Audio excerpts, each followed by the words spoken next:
In this video, I will present and analyze a model answer for writing task 1, and I will use the band descriptors to say why this is a good sample.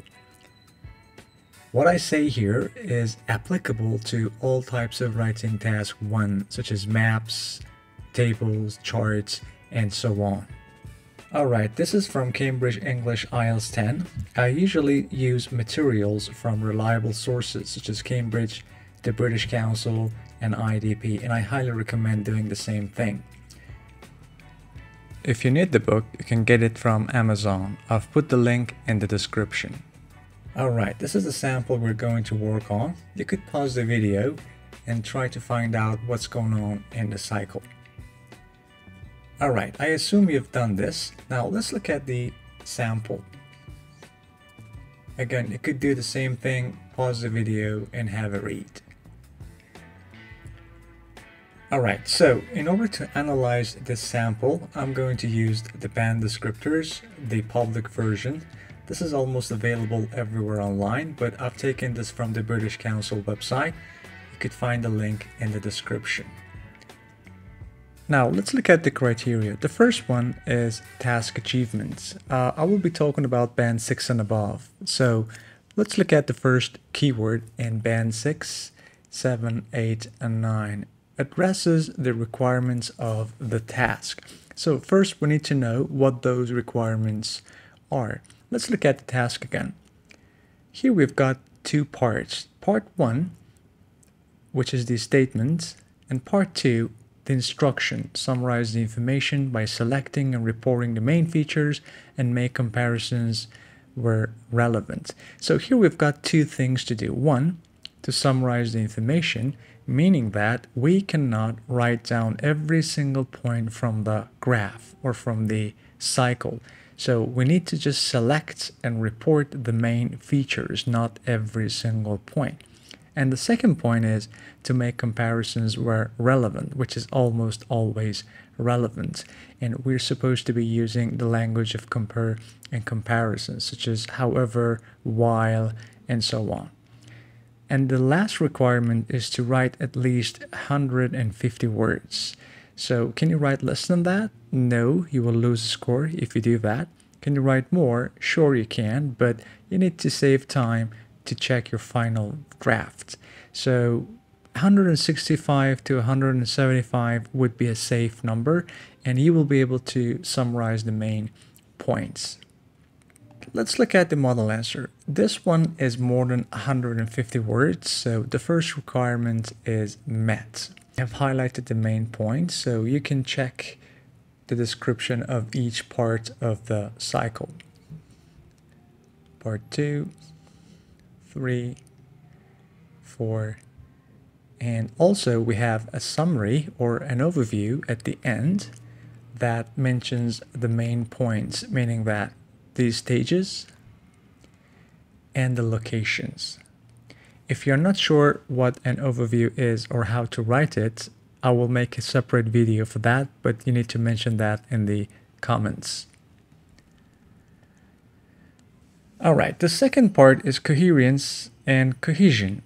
So again, let's look at the key points here. Arranges information coherently, clear overall progression, cohesive devices. We have the same point in the rest of the descriptors. So well, in simple language, it means that you start from the first part of the graph and describe it, then the second part, and then the last part, not the other way around. If you start by the third one and then the second one and the first one, it wouldn't make sense, right? So it's logical to start from number 1, then go to number 2, and finally describe the third one. It's also about paragraphing and putting the information in paragraphs. But it's important to know that your paragraphs shouldn't be too long or too short, and they shouldn't be used unnecessarily. So each paragraph should be understandable and make sense on its own. At the same time, it should be connected to the rest of the paragraphs. We have two kinds of connection. Connection between paragraphs and connection within paragraphs. So within paragraphs, using words such as and, but, while, and so on to connect your sentences. and between paragraphs using words such as to begin and summary and so on to connect your paragraphs. I'm simplifying, but cohesion could be achieved using three main ways. One, using synonyms, two, pronouns, and three, transitional words. I need to make a separate video on cohesion, but I think focusing on these 3 points would be enough for now. Now, using synonyms, it means that you use a word and in the second or the rest of the paragraphs, you use a synonym for that specific word. For instance, in the last paragraph, we have take place for stage, and in line 3, we have occur for stage. Same meaning, synonyms. The second one is using pronouns that are very important in writing. I have highlighted those here as well. You could pause and check them out. Now, in the last one, transitional words that are very important, and we use them for different purposes, such as and to connect sentences, but to show contrast, and so on. Here, again, I've highlighted those transitional words. Some of them are sequencers, such as after, next, then, and so on. And the rest are there to connect the sentences with different functions. So as you can see, overall the paragraphs are well connected, the sentences are meaningful and well connected as well.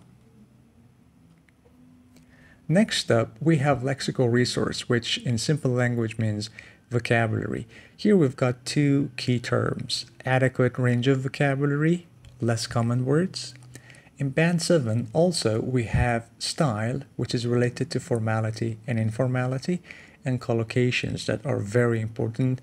Again, I need to make a separate video on that. In Band 8 and 9, we've got the same points. Here I've highlighted the main collocations and useful words here, and also less common vocabulary.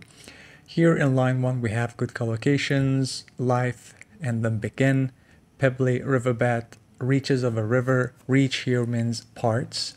For eggs, we have hatch into and lay eggs. Migrate further. Migrate means move, so migrate is a less common word for that. Further means more, again, a less common word for that. Swimming back, a good phrasal verb. Cycle starts, a good collocation. And here we have the word anew, which is an adverb. It means again, but it's a formal word and a less common word.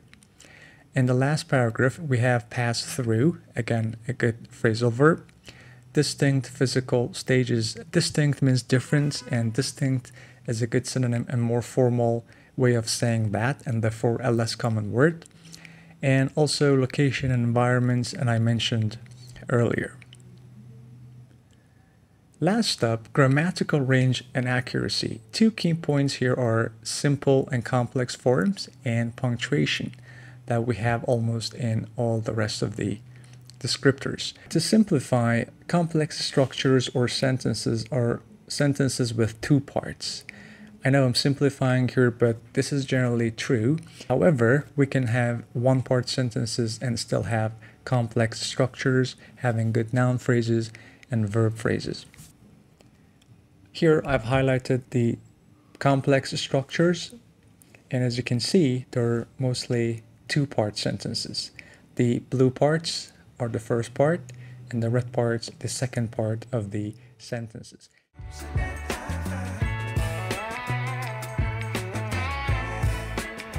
Here we've got mostly present simple forms. Here I've highlighted them, but also we have future forms: future simple, will live, will lay, and will have grown, future perfect. Also, we have two passive sentences. They are termed and is lived. Overall, we have a good range of different forms that are used accurately. So to recap, we talked about a model answer from Cambridge IELTS 10, and we used the band descriptors to describe and explain why this is a good sample. We talked about task achievement, meaning that you summarize the main features only and make comparison where relevant, writing more than 150 words. Coherence and cohesion, the sentences and the paragraphs are meaningful, well connected, using a wide range of cohesive devices, lexical resource using vocabulary and the importance of collocations, being careful about style, formality, informality, and using collocations. And finally, we talked about grammatical range and accuracy, using a wide range of complex and simple sentences, using different forms and different tenses, as well as passive and active structures. Alright, if you've got any questions related to the points I mentioned, please write them down in the comment section.